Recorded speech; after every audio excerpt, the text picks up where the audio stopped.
saya Admira Ilham Putri. Perkenalkan, nama saya Nikada Putri Narwati. Kami perwakilan dari Ekstra Fisika SMA PJRI Denpasar. Hari ini akan mendemonstrasikan alat yang kami dapatkan. Alat yang kami dapatkan adalah mikrometer skrup.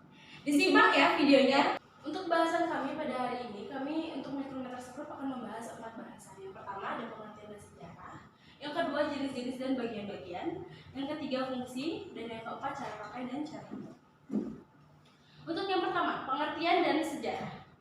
Jadi apa sih mikrometer skrup? Mikrometer skrup itu adalah salah satu alat ukur yang digunakan untuk mengukur ketebalan yang benda-benda kecil atau tipis, karena mikrometer skrup bisa mengukur dengan ketelitian tinggi yaitu 0,01 mm. Bahkan dia lebih teliti dibanding jangka sorong yang cuma punya 0,1 mm ketelitian. Selanjutnya, mikrometer skrup itu juga punya 2 skala, yaitu skala utama dan juga skala minius. Mikrometer skrup berasal dari kata mikros, yaitu dia berasal dari bahasa Yunani. Mikros itu artinya kecil, dan metron yang artinya ukuran. Nah, mikros dan metron ini ditulis dalam bahasa Inggris yaitu mikrometer pertama kali pada tahun 1670. Lalu saya akan menjelaskan tentang sejarahnya. Kenapa sih mikrometer skrup dibuat, siapa yang membuat, dan kapan dibuatnya. Jadi setelah ditulis pada tahun 1670, mikrometer skrup ini diciptakan oleh seorang ahli matematika yaitu William Gascoigne, di mana dia menemukannya pada abad ke-17. Jadi mikrometer skrup ini kenapa dia dibuat? Itu untuk menyempurnakan skala Vernier yang dibuat oleh William Gascoigne, di mana William Gascoigne ini membuat skala Vernier itu untuk mengetahui jarak sudut antara bintang dan juga ukuran relatif dari benda langit. Selanjutnya saya akan membahas tentang jenis-jenis dan bagian-bagian dari mikrometer skrup. Jadi mikrometer skrup ini jenis-jenisnya itu ada 5, yaitu yang pertama mikrometer skrup manual, di mana mikrometer skrup manual itu adalah yang biasa digunakan di sekolah, yang umum digunakan. Yang kedua mikrometer skrup digital, yaitu di mana mikrometer skrup itu skala utama dan skala minusnya itu diganti pakai LCD. Jadi nanti hasil pengukuran itu dilihat di LCD. Nah, ini dia lebih teliti daripada mikrometer skrup yang manual. Kenapa? Karena hasilnya itu langsung di LCD. Jadi kita tidak mengira-ngira dan tidak salah ukur gitu. Kalau kita pakai mikrometer skrup yang manual itu kita masih kira-kira segini, atau misalnya lebih dikit dibuletin aja deh. Kalau yang digital dia sudah pasti langsung sama koma-komanya juga.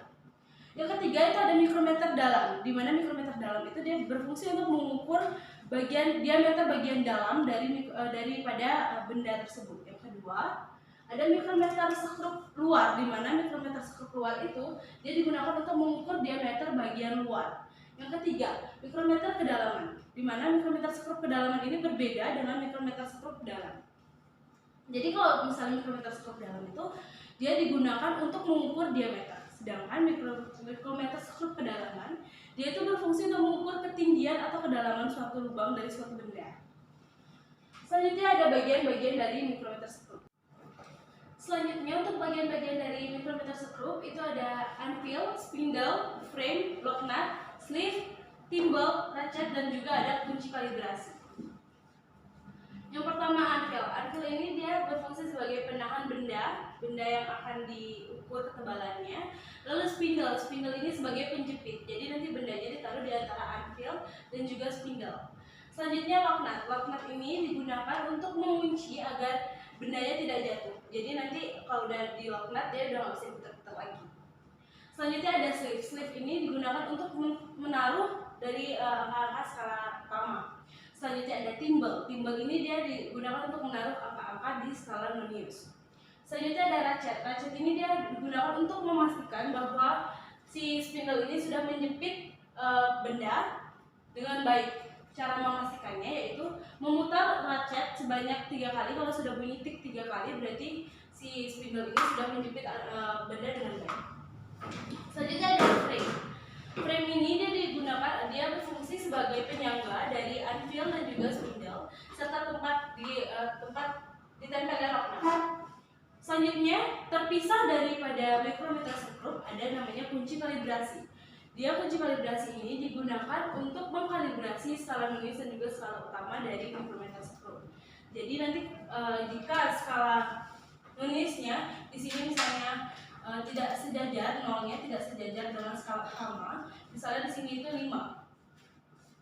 Jadi nanti kunci kalibrasi ini berfungsi sebagai mengatur agar ini dia jadi 0. Jadi nanti kalau mau kalibrasi itu caranya adalah kunci kalibrasi ditaruh di lubang. Jadi nanti di antara timbal sama racet ini ada lubang kecil. Jadi di situ nanti ditaruh ujungnya, lalu kemudian diputar sedikit demi sedikit sampai ini nanti berubah menjadi 0.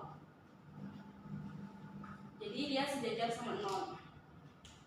Selanjutnya saya akan menjelaskan tentang fungsi dari micrometer skrup. Sudah dijelaskan sebenarnya tadi di pengertian bahwa fungsi micrometer skrup adalah untuk mengukur benda-benda yang kecil atau tipis. Selanjutnya untuk cara pakai dan cara hitung akan dijelaskan oleh rekan saya Yunda. Di sini terdapat micrometer skrup dan dua benda yang akan saya ukur. Yang pertama, di dalam micrometer skrup ini terdapat micrometer skrup dan kunci kalibrasi. Cara pakainya yang pertama, buka dulu kuncinya, lalu buka pengunci benda dengan cara memutar skala nonius ke arah kiri secukupnya.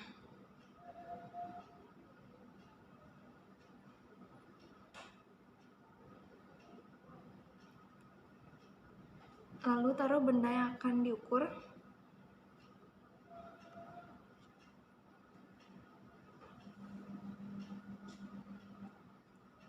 Dan kunci dengan memutar skala noniusnya ke arah kanan.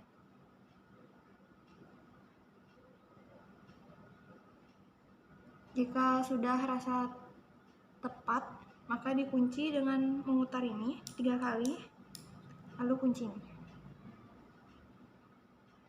Menghitungnya di sini kita lihat terlebih dahulu skala utama dan skala noniusnya. Skala utama di sini terdapat 10,5 dan skala noniusnya terdapat 30. Jadi ini disebut skala utama dan ini disebut skala nonius.